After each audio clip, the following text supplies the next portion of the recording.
So even in that statement, there in my father's house are many mansions. If it were not so, would I have told you?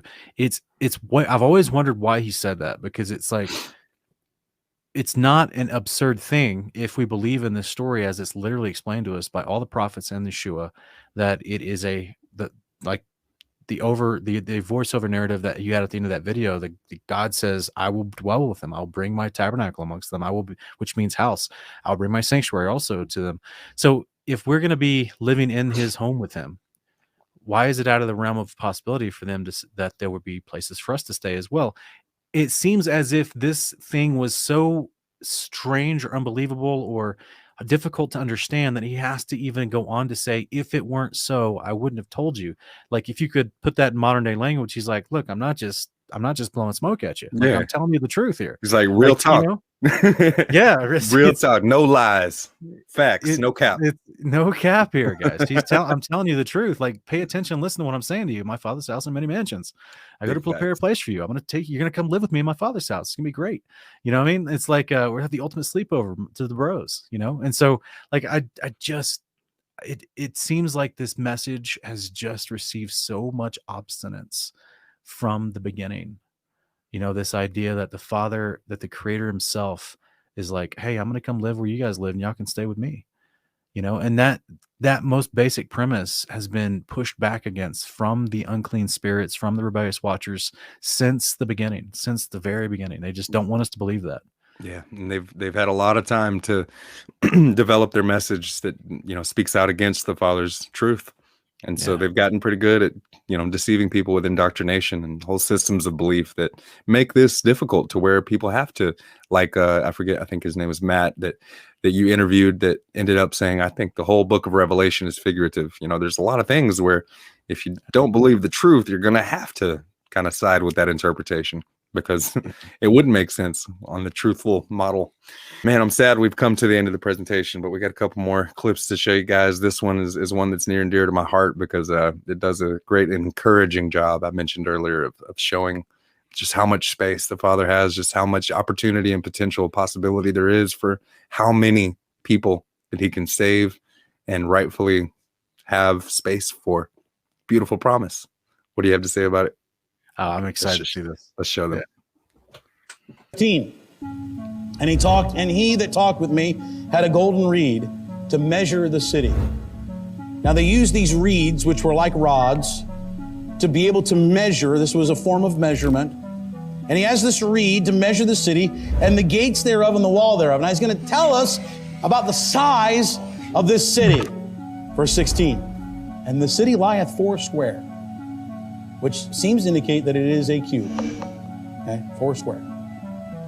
And the length is as large as the breadth.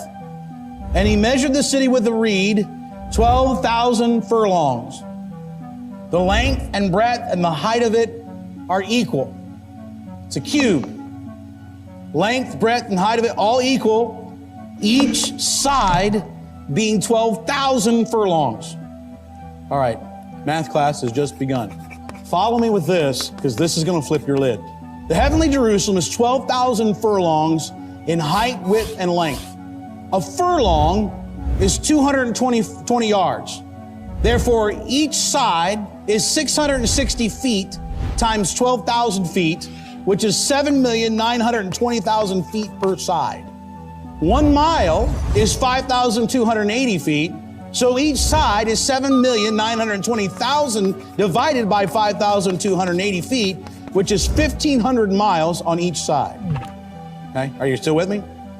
That's pretty quick math, but I think you followed it. So if we take 1,500 by 1,500 by 1,500, which is the mathematical equation to be able to discover the cubic area, we get 3,375,000,000 cubic miles for the whole city. Now I want you to understand, we're not talking about a surface area that you live on. The earth has surface area. You can only live on one dimension of the earth, flat. We're talking about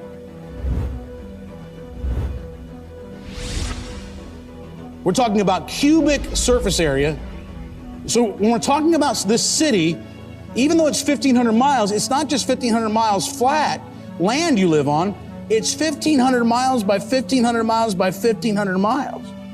And I say, how big is this? Well, let's figure. Let's say each floor is 10 feet high. Let's say when God constructed it, I'm speculating here. Let's say he constructed it at a 10-foot ceiling. You like a 10-foot ceiling is nice, right? 8 foot's a little low, 10 foot's nice, not vaulted, but you might buy a house like that. 10 feet high. If that's the case, and you do the math, then there are 792,000 floors to this city. Again, that's 1,500 miles high times 5,280, which is 7,920,000 feet high. So if you divide the 7,920,000 by 10 feet, you get 792,000 floors, 10 feet high in this city. Your mind blown yet? Okay. 792,000 floors in this city, if it's 10 feet high. If each mansion on each floor is 500 feet by 500 feet, let's say you get a mansion and it's 500 by 500. You think you could make room? Think you could have enough room in a place that's 500 by 500? Did you live there? That's 250,000 square feet. Could you make do in a 250,000 square foot place? And let's say each floor is 1,500 by 1,500. So we know that's the dimension of each floor, which is 2,250,000 square miles per floor, which is 7,920,000 square feet times 7,920,000 square feet, which is 62,726,400,000,000 square feet per floor. With that per floor, divided by 250,000 square feet per mansion, you get 250,905,600 mansions that are all 250,000 square feet, by the way. If we just go 10-foot ceilings per floor. Per floor. Are you still with me? Since there are 792,000 floors and 250,905,600 mansions per floor, then there are 198,717,235,300,000 mansions in my Father's house. Which means there could potentially be, now think about this, there could potentially be 198,717,235,300,000 mansions in my Father's house, each of these mansions being 250,000 square feet. There could be literally 198 trillion people living in this city that is cubed in 250,000 feet mansions. That's why Jesus said, in my Father's house are many mansions.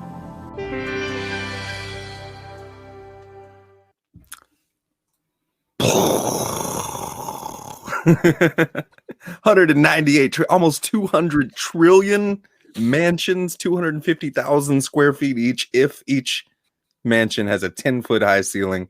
Enormous proportions, just massive measurements there. Generous. If that were the case, there could still be 200 trillion of them if they were stacked up on top of each other, right? Maybe in the New Jerusalem, there will be levels. I have to imagine, right? There's going to be mountains, but just like in the heavens, there's levels. So there's like an enclosed world in each firmament, right? So maybe there's something like that going on too with the New Jerusalem, but that was Enoch talks about the 7 great mountains, and the middle one is the highest mountain. And that's where the throne of Yeshua is going to be. So I don't know how big those mountains are going to extend up into those measurements. Yeah, it's going to be massive. Wow. Massive either way. Even if the guy wasn't spot on with the math, which I thought he memorized some numbers pretty well. It seemed like he was pretty good with some math, right? But even if the measurements aren't exactly what the Father has planned, there would still be generous and massive amounts of space. And I'm just really encouraged by that whole concept, the whole idea.